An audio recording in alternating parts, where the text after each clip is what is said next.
Jeff, first through his book on vitamin D, but he's had a passion for solving the riddle of aging, which he calls a Rubik's Cube, which has many movable parts.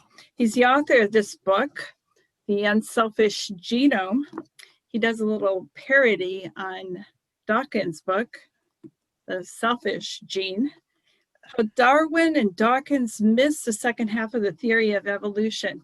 What we'd like to do with these YouTubes is talk about the many parts tied into Jeff's theory of what's happening with aging. And as he will tell you, he's like a lone wolf crying out in the wilderness.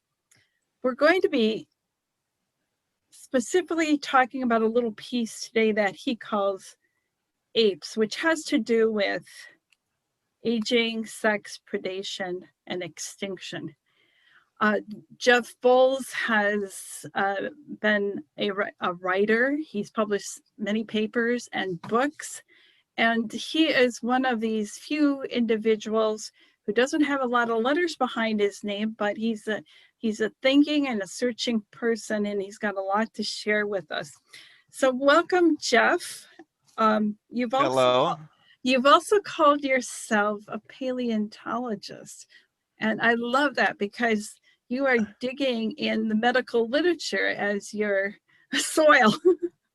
Yeah, I just recently published a blog post that explains how I think I've finally solved the Rubik's Cube of age. 2 new studies came out that confirmed almost everything I had written in a 1998 journal article that was published back then.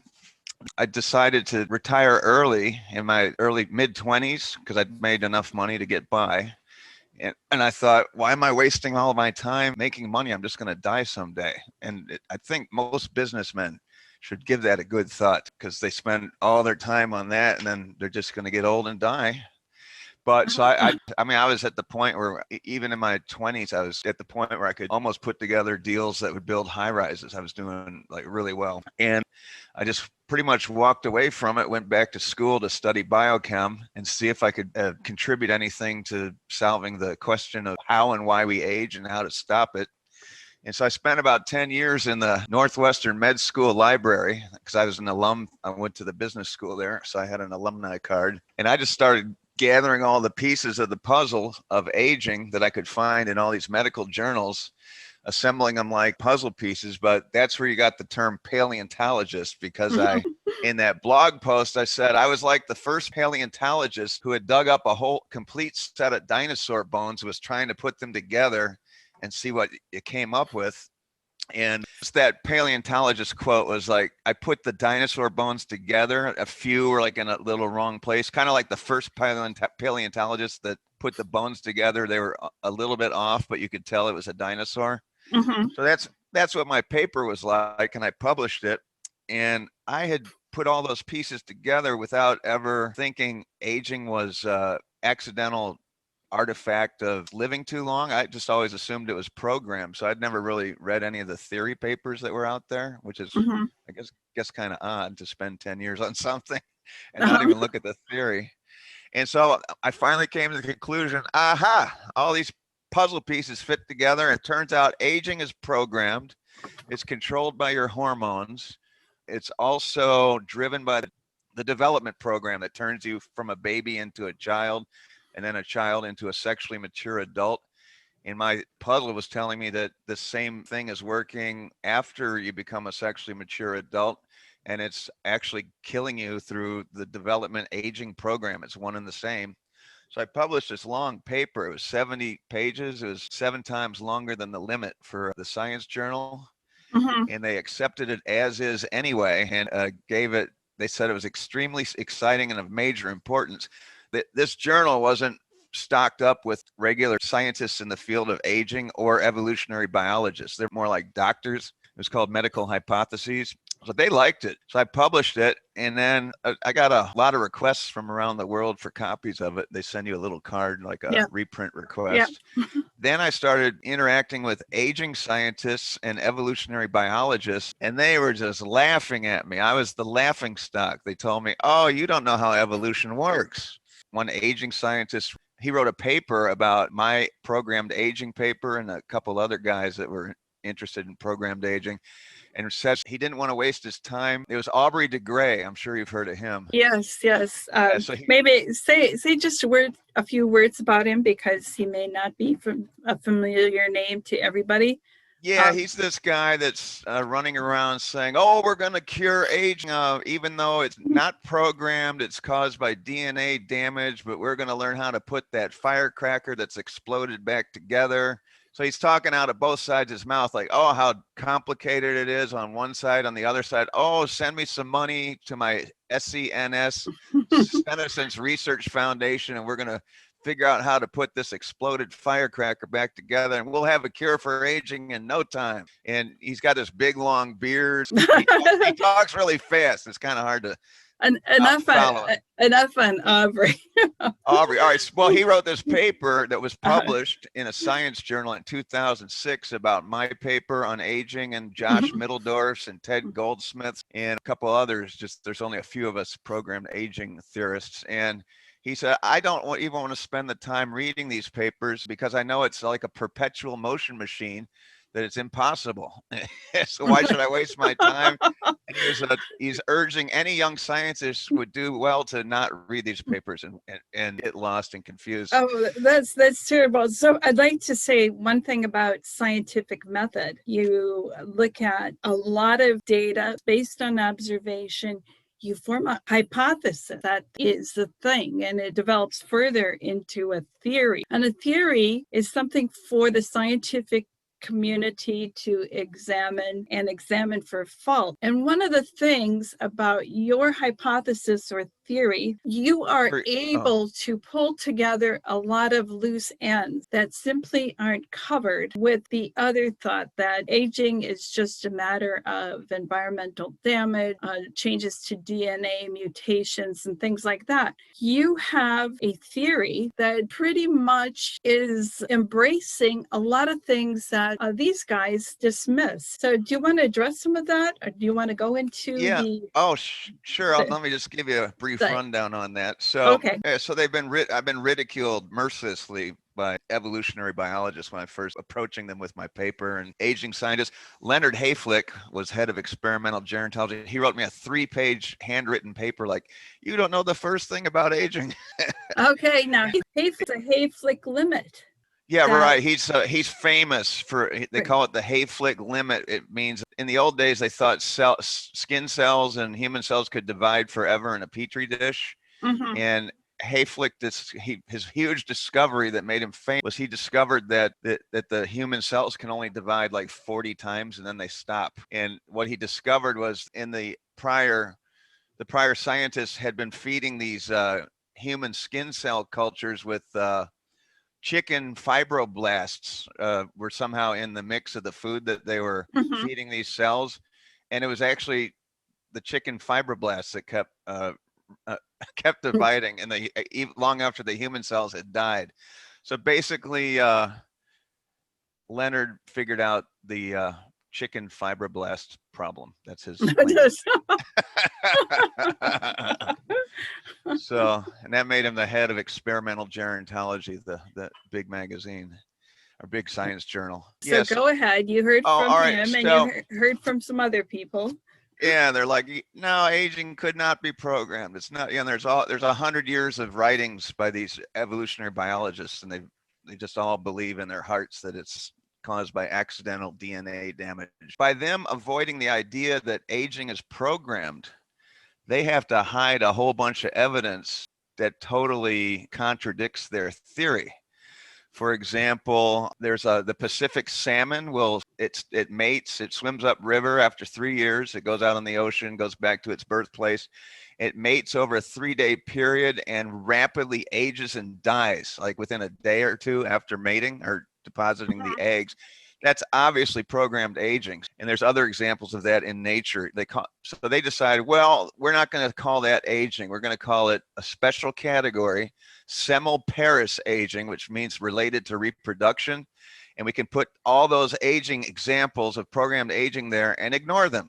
So that And then another thing they ignore is female menopause. All right, so the reason aging can't exist or could not have been selected for in the minds of evolutionary biologists is because in their world, everything is driven by the selfish gene. The selfish gene just wants to make more and more copies of itself. And if aging was programmed and evolved, that's something that reduces It stops it.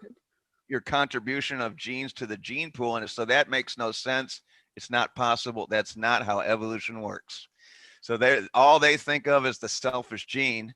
And I got all these examples like, well, what about things that reduce the spread of the selfish gene? For example, female menopause. They conveniently ignore that. They say, well, that's not related to aging. And they've come Right, up with for this. no longer contributing to that gene pool. Right. And you can live up to 120 years. If you can live up to 70 years longer after menopause. They have no explanation for that other than, oh, possibly the grandmother helps the daughter care for the young and it increases their survival. And that's been shown to be untrue in indigenous humans that live in the jungle. And that's pretty much a discredited theory, but that's all they have for menopause. I mean, it's simplistic and ridiculous. When I first read your book, Say menopause is programmed. It's for a reason. okay, we'll get there. But when I first read your book, one of the things that really dazzled me, and certainly was an area of ignorance, was in the whole of living things, plants and animals, and humans, if we want to do a separate category, there is a great different number of lifespans in all those things. There's long-lived and short-lived species. So one of the things interesting to me is that your theory embraces all of this. So would you like to go into some of these examples? Because I was astounded.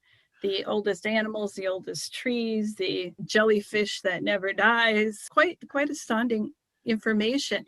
And then I wonder if some of our research that we're doing on human aging, because we're most interested in that, of course, we're ignoring the clues from all of nature that you have pulled into your theory. Actually, yeah, I'm looking through every anomaly I can find that's odd in nature, and my theory has no loose ends. There really aren't any. And the mainstream evolutionary community has all sorts of loose ends. They can't explain sex.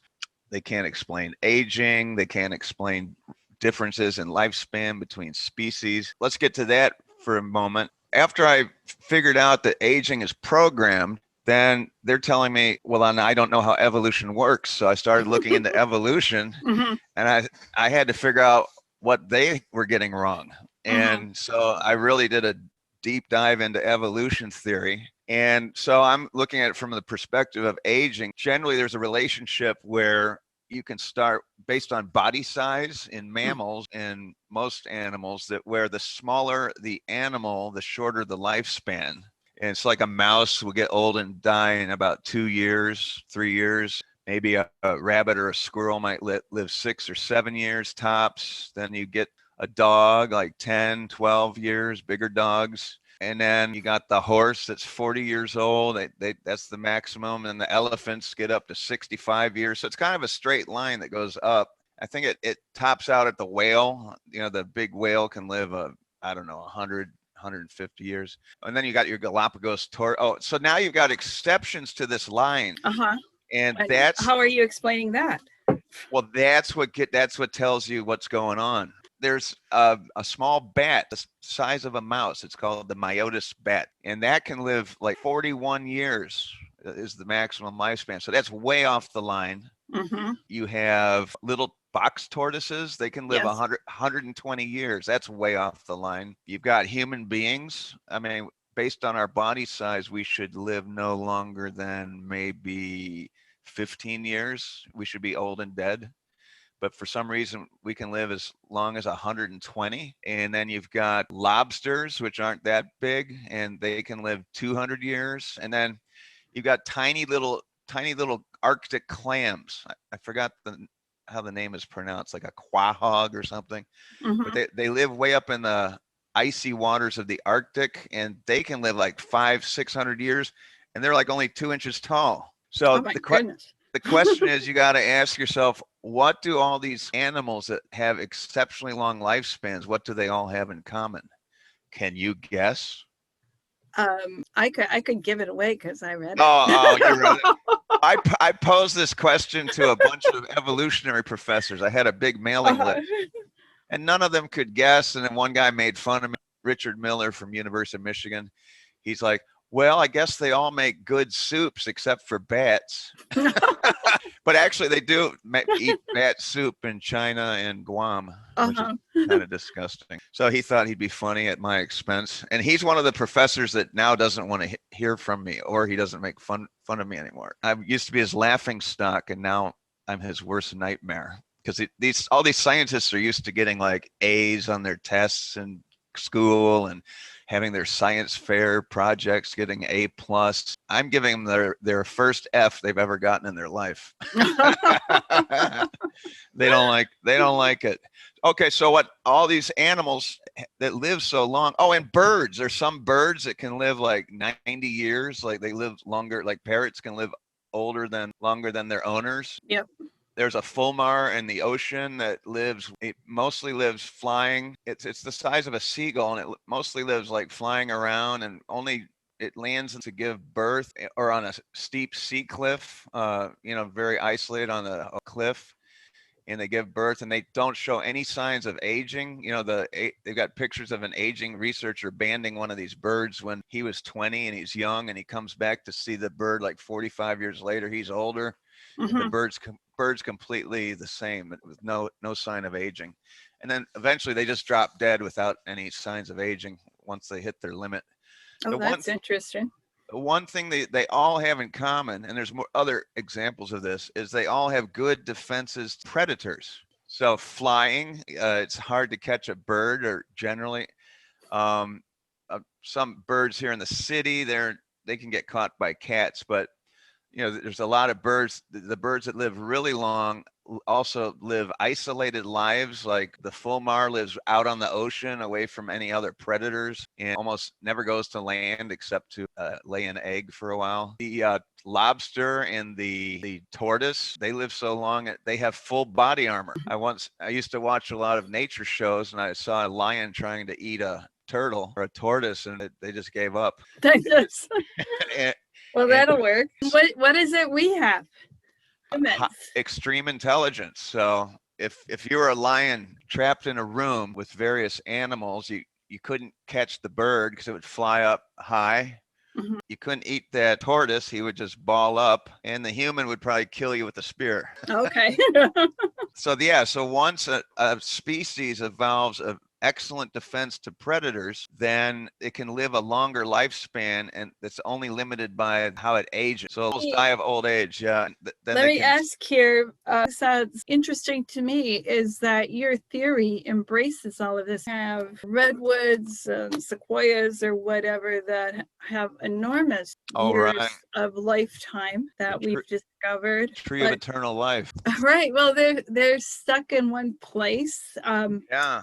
Wouldn't it be easy to chew on them and eat them and eradicate them, or what? How are those plant world life forms protecting themselves from predators, or how do they avoid their predators? If you've lived 3,000 years, you obviously don't have any predators.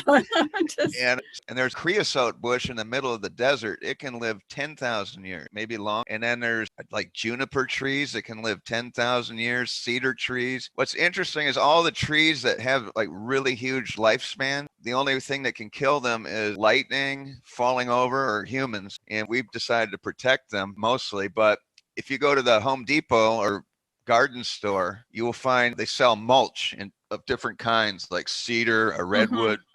All the mulches they sell come from very long-lived trees, and that's because there's no insects that can deal with their poison. There's Dr. Stephen Gundry, who's written a lot about plant lectin, and he says that plants do not want to be eaten. They want to kill you. So you have to keep that in mind when. Well, that's true. I was looking into like how do plants deal with predators. There was this one thing where some trees where the animals start to eat their leaves or whatever. Mm-hmm. They put out these chemical signals to the other trees, and then they all start making like extra poison. Interesting. Yeah. So even though you're stuck in place, you've learned how to deal with predators. And even if it's us wanting to eat beans and rice or a salad. Right. Well, they do produce fruits that they want the animals to take with them to spread their seeds. So you shouldn't be afraid of fruits or beans or things that are, if they want you to disperse the seeds, they should not be poisonous. They should should be healthy. We see it as a plant predator because we start cooking things or other techniques. Again, a sign of our intelligence is being a good predator. Well, yeah, I guess, but most predators, even the good ones, they tend to stay on that body size lifespan continuum. Think a alligator or a lion is such a good predator, it hasn't led to them getting increased lifespans compared to other animals. Basically, I figured out that aging is a defense to predation, which, I mean, so you work backwards. If you don't have any predators, you can live a long lifespan. Then what is the evolutionary purpose of aging? So you work backwards. The purpose of aging is to protect the species from predators. So at first blush, that sounds a little hard to figure out, but I looked at it and it turns out that evolution favors diversity in the gene pool. So let's say a prey species of, before we get to that, we need to add sex because sex and aging are two sides to the same coin. Okay. So let's go through the sex part first and then we'll wrap it all up. Okay. All right. So another big problem with the mainstream evolution community's theory about the selfish gene is not only aging inhibits your contribution to the gene pool, sex cuts your contribution to the gene pool by 50% by being male and female sex types. Plus, more than 50% because you can't just reproduce. You couldn't reproduce yourself by snapping your fingers. You got to go find a mate. If you're a male, you got to fight other males. So it really cuts down on the spread of your genes. And the best way to do it, if the selfish gene was the only thing controlling evolution, would be just to be a female that can get pregnant on her own and just start having babies.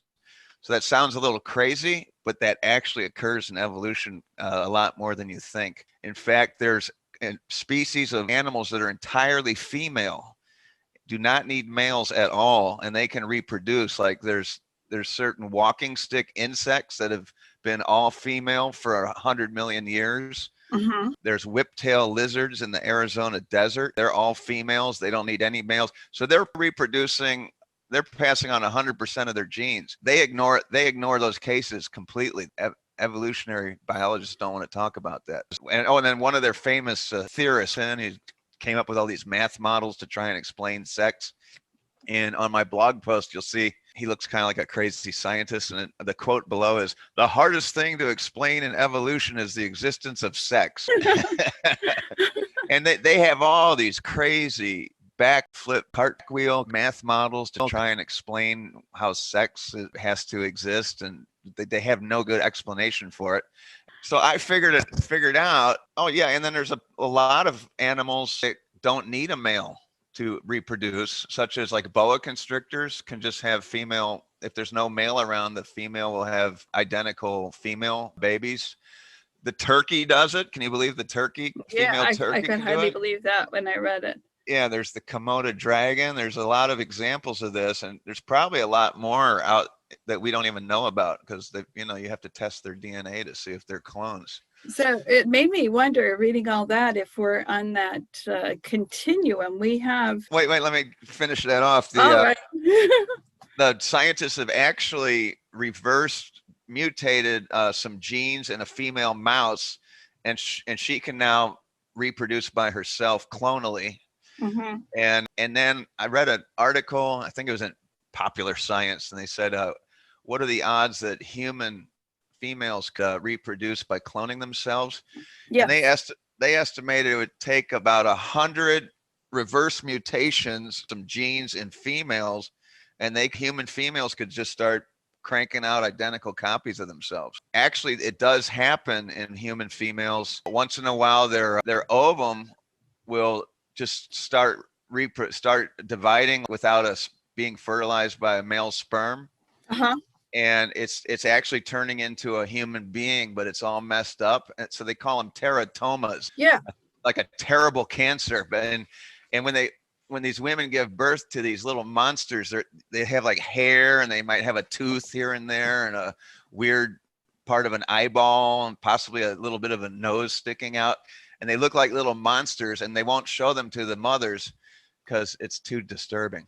Humans, one of our ancestors in the past had the ability for females clone themselves. So what this leads to is the fact that males are really unnecessary. And then probably the future of human evolution, there won't be any males long in the future. It'll just be humans eventually, human females cloning themselves. But according to your theory, that's putting us on the pathway to extinction. The problem with cloning is all the offspring are identical. Okay, so that brings us back to the aging and the sex being, let me just throw in one little thing. What is the purpose of males? Purpose of males is to go out with flashy colors on their back, make loud songs, do crazy dances, and that's all to attract the female, but it's also meant to attract predators. And the predators are supposed to kill the males that don't have the proper survival genes. And so only the males that can survive predation, they come back and they get to fertilize all the females. And I wrote in my book, It's Good to Be the King. Yeah, you mentioned that women are attracted to older men. And well, yeah, so gray hair because they've proved they have survived. Well, in addition to females being attracted to like rock stars and loud colors, long hair, yeah, loud noises, then there's other animals where the females are attracted to age markers that tell the female how old the male is, and that's kind of an indirect indication of how well he survives predation in the environment. So if the male has been able to live like a lot longer than other males, then that means his genes are predator tested. And so that's the purpose of the beard on human males, because younger males can't grow a long beard, and it keeps getting longer and longer until your late 30s. So that's really an age marker. So is gray hair. So that explains Aubrey De Gray. I always told Aubrey, I said, you wear your beard as a badge of ignorance. And every time you look in the mirror, look at your beard and understand that you don't understand how evolution or aging works. That's his badge of ignorance. I even put his picture in my book as an example of male sex traits in humans. So I had him there with his beard. I thought that would be fun. Like female sharks, they prefer the much bigger male sharks to mate with. They don't want to mate with the little ones. Some females like much longer horns that, like on a deer, that grow longer and longer. So a lot of animals have age markers that tell the female that they've been predator tested. Okay, so we can wind it up in the final package here. Okay. So it turns out both aging and sex are defenses to predation or predators. And how is that possible? The problem with female cloning is that all the offspring are identical. And so if the group is exposed to a predator passing by from a different ecosystem, let's say a new predator somehow makes it across the plains and finds a new colony of, let's say, cloned rabbits, all female, to eat. If he can kill one of them, he can kill all of them. And then you go extinct. So if there's diversity in group of rabbits, like there's some faster ones, there's ones that hide underground, there's darker colored ones. So you got a whole bunch of diversity in the gene pool, and you won't get that from a female that clones herself. You get that when a male and a female mates and you're mixing up the genes 50-50. And you get much more diversity in sexually reproducing populations. And that diversity will allow the group to survive encounters with new predation or novel predation. So even if the predator can kill like 80% of the population, there's still 20% is different enough where they survive and are able to escape, and they continue reconstituting the population with predator tested genes. So if it's all cloned females, they're all going to get eaten because he can eat one, he can eat them all. And then aging is, let's say you have several different females and they're all cloning slightly different. So you have some diversity there. But if there's only one female cloning herself completely, and that's the only source of new births, that's going to be 100% identical. So aging is meant to stop her, stop the long living female from contributing too much to the gene pool. And hence menopause. Yeah, and menopause, there you go. So menopause is programmed. So all these things are programmed by evolution to prevent the destruction of gene pool diversity. Okay, so we're going to encourage people to leave comments and tell us what they think. And we'd like to continue this conversation because, as Jeff described before, it's a Rubik's Cube, a lot of moving pieces that we can bring into the discussion.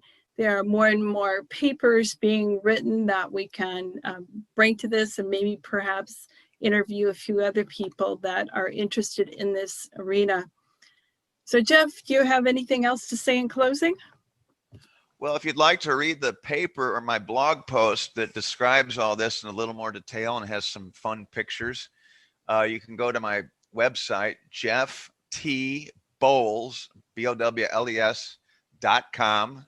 There's no spaces, it's just jefftbowles.com. And check the English blog posts. On the first group of blog posts, you'll see one titled "The Missing Half of the Theory of Evolution, What Darwin Did Not See." That'll give you much more detailed information about the ape's theory: aging, predation, extinction, and sex. Well, thank you very much. This has been great fun. Let's do it again soon. All right. Thank you very much. Talk to you soon.